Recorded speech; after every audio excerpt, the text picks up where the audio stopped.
Bismillahirrahmanirrahim. Kal Oslo Indonesia. Ambo namu Irza, lengkapnya itu Irza Sarjana Sastra Inggris, MPD. Jadi Irza SS MPD, Ambo Magister Bidang Pendidikan. Dan Ambo ketua Forum Komunikasi Petani dan Pedagang Salika dan Meninjau atau Forkopimda. Sebenarnya jadi Forkopimda itu masyarakat di Salika Danau itu mengalami keresahan, mengalami semacam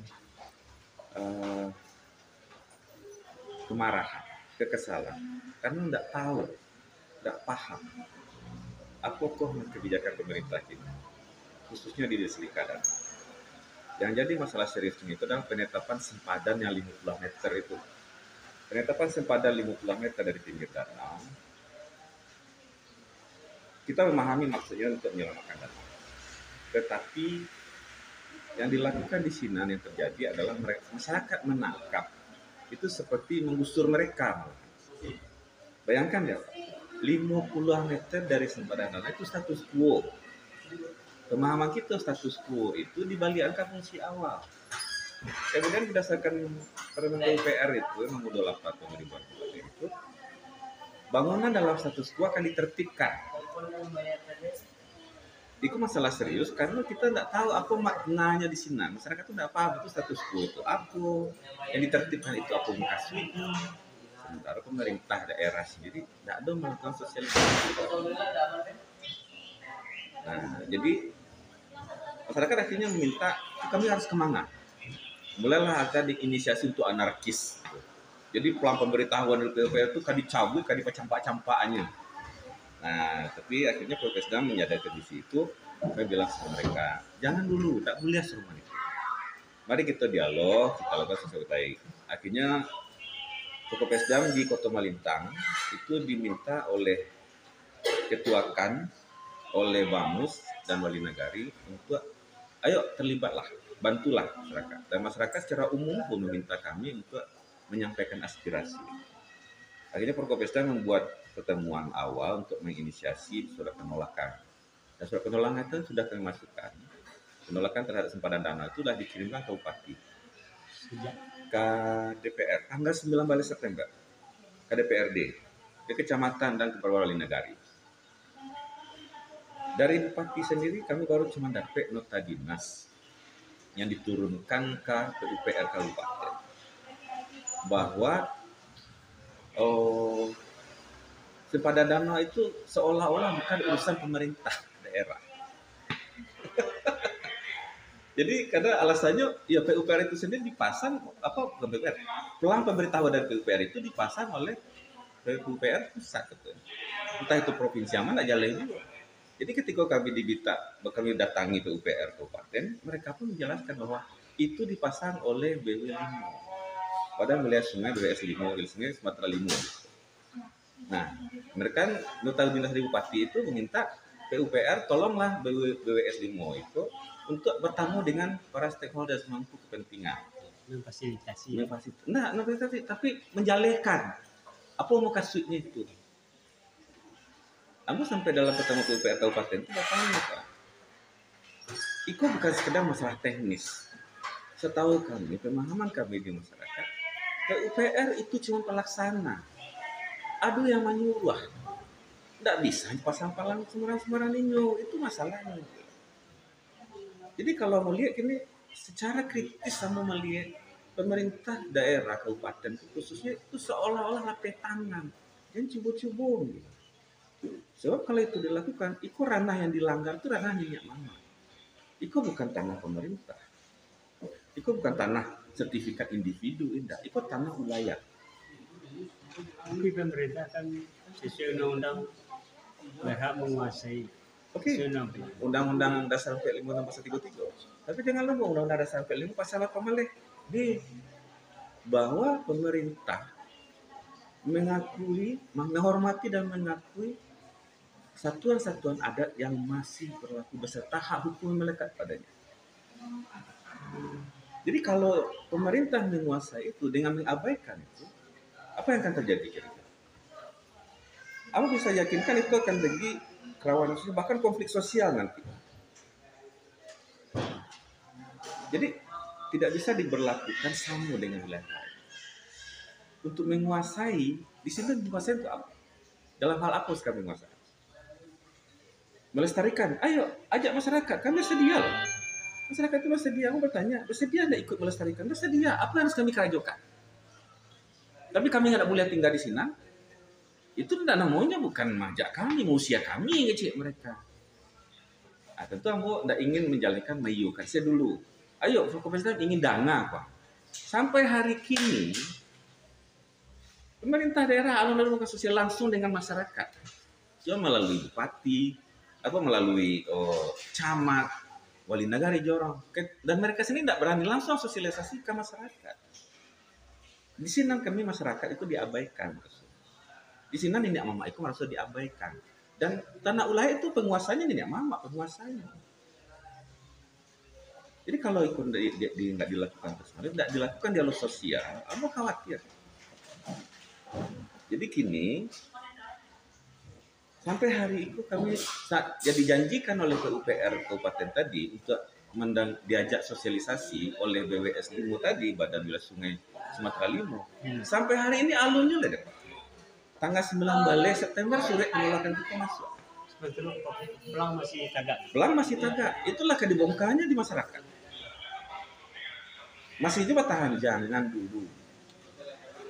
Kita nggak ingin nanti masyarakat itu jadi ditunggangi anarkis. Deadline sampai bila? Hah? Sampai bila? Sampai kini tidak dijadikan juga. Maunya masyarakat. Maunya masyarakat. Ya sempadan itu tidak bisa ditetapkan begitu, karena itu pelanggaran hak mereka sebagai tanah ulayah. Ini mama. Kalau untuk melestarikan, ayo sama-sama kita berkolaborasi lah. Kita sama aja. Apa kegiatannya? Lah sekarang dalam Perda nomor 70 dari itu tentang tata ruang itu tidak boleh melakukan kegiatan apapun dari dalam kawasan lindung, kecuali kan untuk pembangunan jalan, dermaga, fasilitas umum publik dan pariwisata. Lah ini mendesakan lagi, pariwisata kan pikir orang macam-macam. Kalau gitu, kamu boleh dong bangun hotel di situ, alasan untuk pariwisata. Sementara mereka yang menjadi hidup dari sini tentu tidak boleh dalam peraturan itu dikeluarkan. Itulah pertanyaan-pertanyaan yang ingin mereka dapat jawaban yang pasti, yang jale. Nah, keinginan kita adalah kami petani, para keramba, petani darat pun, para pedagang di sini harus diizinkan dan tetap beraktivitas di sini. Sekitar berapa petani yang terdampak dari kebijakan? Banyak. Kalau dihitung kalkulasinya sekitar 50% kegiatan ekonomi masyarakat sini itu habis. Dan 50% itu jumlah orang ya, kuantiti. Kalau dari kualitasnya, kegiatan ekonomi di sini itu 90% dari pengiriman. Berarti para pemilik itu, dua kakak. Pemilik yang saling kadana, ratusan Pak. Ratusan. Karena total keramba itu aja terakhir aja yang kita ketahui dulu itu kan sekitar 21.000. Saling kadanau 21.000 petak keramba. Kalau maunya masyarakat secara umum apa dari harapan kebijakan? Oke. Harapan kita itu adalah kita mari berkeramba. Kita tetap bagi kegiatan ekonomi. Mari kita sama-sama menjaga kelestariannya. Ya kan? Apa misalkan mau keramba, mau ada tempat wisata, ayo bikin zonanya tidak ada masalah. Tapi keramba ini jangan digusur. Satu. Kedua, pakan itu dianggaplah sebagai pencemar. Oke, ayo sama-sama dengan pemerintah bantuin, cariin dong pakan yang ternak, pakan yang organik yang bisa dipakai di sini. Tidak bisa pemerintah mencarikan itu sebanyak kok ilmuwan di negara itu. Itu masalah kan? Nah, yang ketiga adalah mengenai limbah. Limbah jangan dibilang limbah itu sekedar dari dalam danau para pekeramba. Masyarakat. Saya yang tinggal sekelingkar danau itu membuang saruk kini itu tapasu ke bandar. Gara-gara apa? Sampai saruk sadonyo diletakkan ditampilkan Tuan Negari, tidak ada beroperasi lah. Gara-garanya apa bertanya kali Negari, dana operasi tidak ada. Siapa yang bertanggung jawab? Sebanyak itu tampil saruk, ditanya apa tidak ada dana operasional, sampai pembuangannya tidak ada. Jadi itu urusan masyarakat, TPA-nya pikirkanlah oleh pemerintah. Jadi sadonya itu lah berpartisipasi sebenarnya merusak Kramba, merusak danau kalau memang nggak mau selisih yang salah. Jadi kalau sama-sama berperan, sedikit itu aja. Jadi closing. Oke, closing kami tetap berharap satu, dialog sosial untuk semua kebijakan harus dilakukan intensif, terbuka dan transparan. Dilibatkan pemangku kepentingan yang betul-betul berkompeten. Yang ketiga, kami tidak pernah menolak kebijakan pembangunan. Yang penting kebijakan pembangunan itu berpihak pada kami sebagai masyarakat. Libatkan kami secara partisipatif dan aktif, dan maka kita harapkan negari itu betul-betul makmur dan jaya seperti yang harapkan. Itu sih.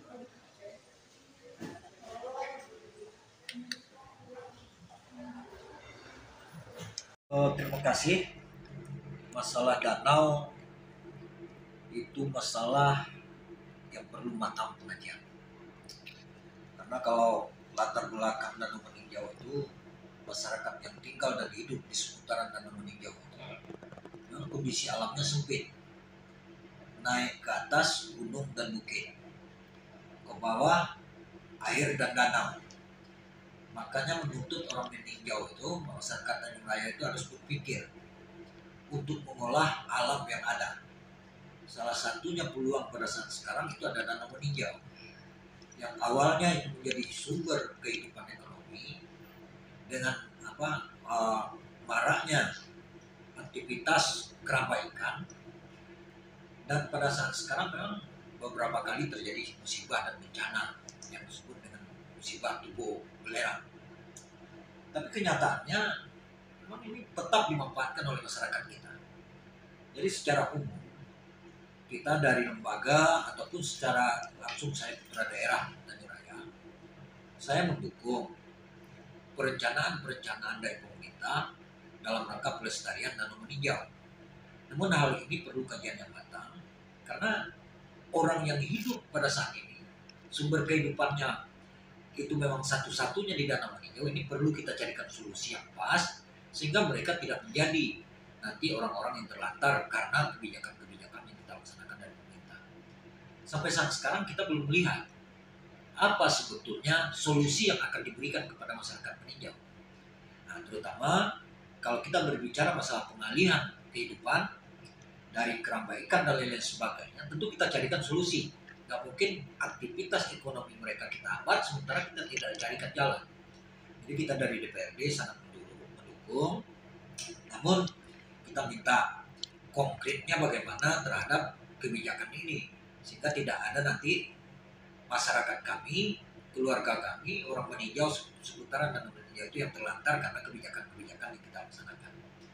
Itu mungkin komentar saya, dan ini perlu kajian secara bersama-sama dan kita pikirkan secara bersama-sama, kemudian kita bicarakan secara bersama-sama agar tidak menjadi bola liar sehingga ada kepentingan-kepentingan di atas segalanya itu.